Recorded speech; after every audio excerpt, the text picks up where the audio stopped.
বিদ্বেষ ঘৃণা আদিয়ে ভৰি পৰিছে আৰু সমাজখন কদৰ্যময় হৈ পৰিছে।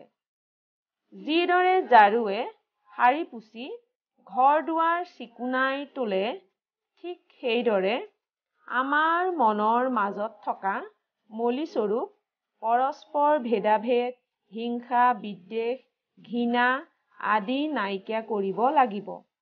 সেয়েহে কবিয়ে সকলোকে বীৰবেশেৰে ওলাই আহি একগোট হৈ দেশ-মাতৃৰ হেৰুৱা স্বাধীনতা ঘূৰাই আনি বিশ্বৰ দৰবাৰত এখন উচ্চ স্থান অধিকাৰ কৰিবলৈ জাতিৰ জাৰুদাৰ হোৱাৰ সময় হ'লহি বুলি সকীয়াই দিছে। নহ'লে বিশ্বসভাত জাতিটোৰ কোনো অস্তিত্বই নাথাকিব। এতিয়া ৩ নম্বৰতে চাবা, নহ'লে যে বিশ্বসভাত নহ'ব তোৰ বহাৰ ঠাই। বিশ্বসভাত বহাৰ ঠাই পাবলৈ কবিয়ে কি কৰিবলৈ নিৰ্দেশ দিছে? উত্তৰটো চাবা, কবি অম্বিকাগিৰি ৰায়চৌধুৰীদেৱ প্ৰকৃতাৰ্থত জাতিৰ জাৰুদাৰ হৈ থিয় দিছে।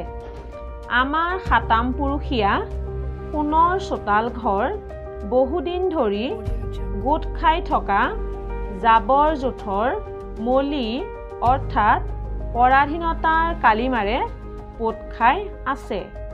আমাৰ মনৰ মাজত থকা মলিস্বৰূপ পৰস্পৰ ভেদাভেদ, হিংসা, বিদ্বেষ, ঘৃণা আদি নাইকিয়া কৰিবলৈ সকলোৱে একগোট হৈ দেশখনৰ হেৰুৱা স্বাধীনতা ঘূৰাই আনিবলৈ বীৰবেশেৰে ওলাই আহিব লাগিব।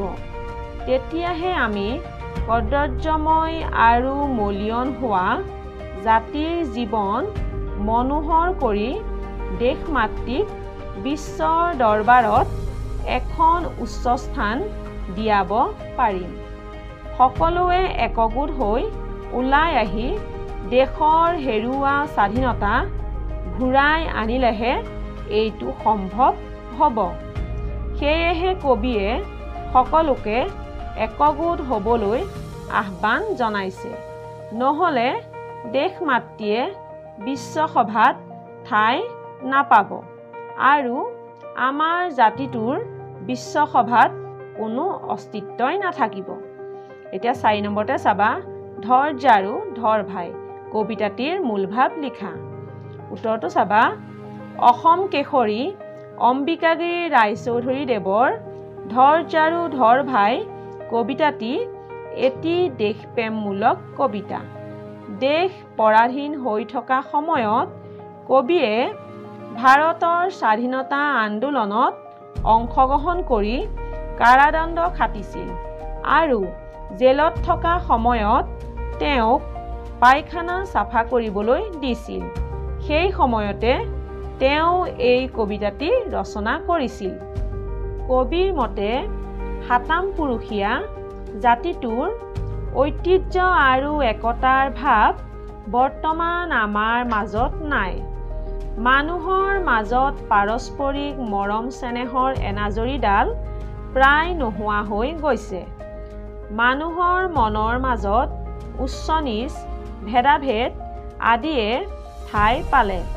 সেয়েহে কবিয়ে আমাৰ মনৰ মাজত থকা মলিস্বৰূপ পৰস্পৰ ভেদাভেদ, হিংসা, বিদ্বেষ, ঘৃণা আদি নাইকিয়া কৰি সকলোকে একগোট হ'বলৈ আহ্বান জনাইছে। আমাৰ দেশ ইংৰাজৰ পৰাধীন হৈ থকা সময়ত আমি সকলোৱে শোষিত নিষ্পেষিত হৈ জীৱন কটাব লগা হৈছিল। আমাৰ দেশৰ প্ৰতিটো বস্তুৱে সোণতকৈ মূল্যৱান আছিল আৰু দেশ ঐতিহ্যৰে ভৰপূৰ আছিল। কিন্তু সকলোতে পৰাধীনতাৰ কলংক আৰু কালিমা লাগিছে। পৰাধীনতাই আমাৰ দেহ মন মলিন কৰি আমাৰ মন প্ৰাণ হীনতা আৰু নীচতাৰে ভৰাই তুলিলে। সেয়েহে কবিয়ে সকলোকে বীৰবেশেৰে ওলাই জাতিৰ জাৰুদাৰ হৈ জাতিৰ জীৱন মনোহৰ কৰিবলৈ আহ্বান জনাইছে।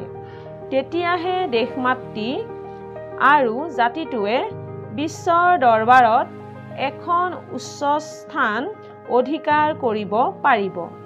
নহ'লে বিশ্বসভাত কোনো স্থান নাপাব আৰু জাতিটোৰ কোনো অস্তিত্বই নাথাকিব। সেয়েহে কবিয়ে সকলো একগোট হৈ মনৰ মলিনতা আঁতৰাই মিলাপ্ৰীতিৰে একতাৰ এনাজৰীৰে মন সুন্দৰ কৰি দেশ মাতৃক আগুৱাই নি বিশ্বসভাত জিলিকাবলৈ আহ্বান জনাইছে। মৰমৰ ছাত্ৰ ছাত্ৰীসকল, আজি মই এইখিনি প্ৰশ্ন উত্তৰে লৈ আহিলোঁ আৰু পিছৰ ভিডিঅ'ত মই তাৰ যিখিনি পিছৰ প্ৰশ্ন উত্তৰ থাকি গৈছে সেইখিনি দিম। তোমালোকে এইদৰে চাই থাকিবা আৰু যদি তোমালোকক কিবা পাঠৰ বা কবিতাৰ প্ৰশ্ন উত্তৰ প্ৰয়োজন হয় তোমালোকে মোক কমেণ্টত জনাবা, মই নিশ্চয় দিবলৈ চেষ্টা কৰিম।